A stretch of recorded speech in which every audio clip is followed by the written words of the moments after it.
क्या बोलेगा तो के 5 गो में ट्रांसलेट दिहल बा ठीक बा 5 गो में 4 गो एमे टेंस कवर कइल गइल बा टेंस हमनी के दो प्रकार के होला 4 ना 3 टेंस कौ प्रकार के होला 3 प्रकार के present tense past tense future tense present यानी वर्तमान काल पास्ट यानी भूतकाल और फ्यूचर टेंस यानी भविष्य काल ये तीनों के 4-4 गो भेद होला बुझाता ये तीनों के 4-4 गो भेद होला जैसे इधर लिखले बानी प्रेजेंट टेंस के हमनी के जौन प्रेजेंट टेंस बा प्रेजेंट टेंस एकर एदे चारों रूप लिखल बा ठीक बा वैसे ही पास्ट के भी 4 गो रूप ये होई फ्यूचर के भी 4 रूप ये होई अलग अंतर का ही कि जहां प्रेजेंट बा वो चीज का कर दिया थी पास्ट के रही था पास्ट के अब फ्यूचर के करे रही था फ्यूचर के अब प्रेजेंट के पूछाई को रूप बोला तो का बताओ जी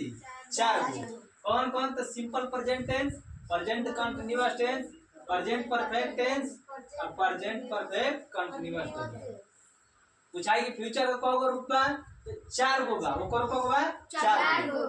पूछली कि बतावा त का बतिबा तो सिंपल फ्यूचर टेंस जहां प्रेजेंट बा जा फ्यूचर कर देबा ए जी future continuous tense future perfect tense future perfect continuous tense वैसे ही पास्ट के पूछी था पास्ट लगा देगा अब देखा हमनी के सिर्फ प्रेजेंट के चारों रूप पढ़ाता ही तो चारों के पहचान चाहिए हमनी के ठीक बा तो सिंपल प्रेजेंट टेंस के पहचान का तो एकरा मुख्य क्रिया के अंत में मुख्य क्रिया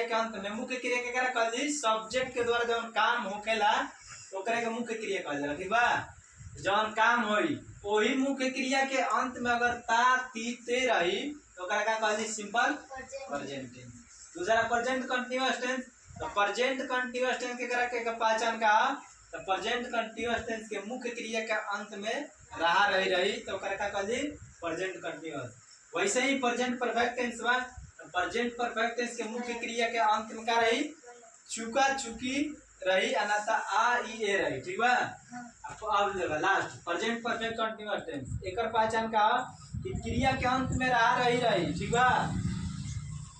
और ओकरा साथ समय सूचक शब्द रही ठीक बा प्रेजेंट परफेक्ट कंटीन्यूअस टेंस रही अगर क्रिया के अंत में ता ते ती के साथ भी रही तब वो प्रेजेंट परफेक्ट कंटीन्यूअस टेंस है हाँ प्रेजेंट परफेक्ट कंटीन्यूअस टेंस में फॉर या सिंस के प्रयोग होला फॉर या सिंस का प्रयोग बतैले रहे नु फॉर कहाँ लगी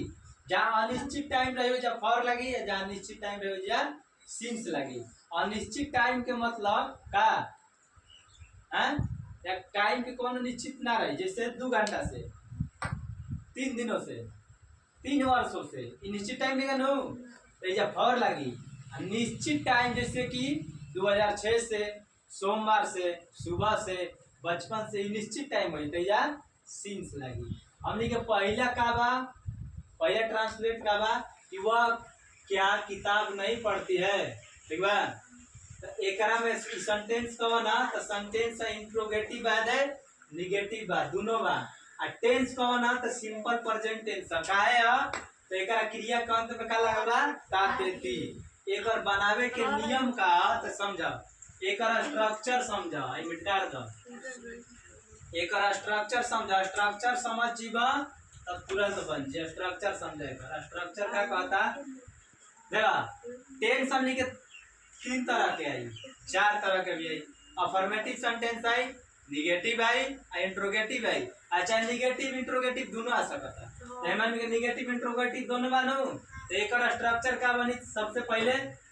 पहले डू या डज बनी ठीक बा डू या डज ठीक लेकिन WH फैमिली वाला ठीक बा डू डज पहले ना लगी WH फैमिली वाला है इंट्रोगेटिव सेंटेंस तब पहले WH फैमिली लगी WH फैमिली का मतलब ये था का W से व्हाट व्हेन whom H से हाउ W से वेयर व्हाट ई सब रहला तो WH फैमिली लगावे के बाद ओकरा बाद डू या डज ठीक ओकरा बाद सब्जेक्ट ओकरा बाद नेगेटिव वर्ड नॉट तब क्रिया का पहला रूप एस चाहिए एस ना लगी ठीक जब या अफर्मेटिव सेंटेंस रहेला मतलब कि सेंटेंस में क्या चाहिए नहीं होना रही तब क्रिया में का लगी एस चाहिए एस लगी, लेकिन एकरा में इंट्रोगेटिव नेगेटिव में तो डू नहीं लगी। V1 प्लस ऑब्जेक्ट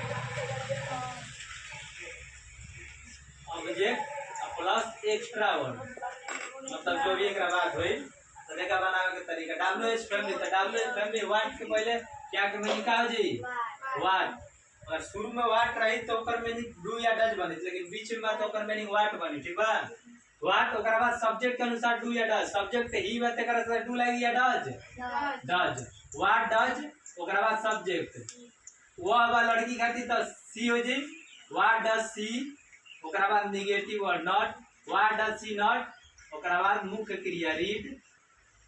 ओकरा बाद का बाद ऑब्जेक्ट बा बुक, व्हाट डज she not read a book कर दिया। इंट्रोगेटिव सेंटेंस में इंट्रोगेशन मार्क और जरूरी बा, प्रश्नवाचक के चीज, ठीक बा। रोक के काट के बना ले लंबा।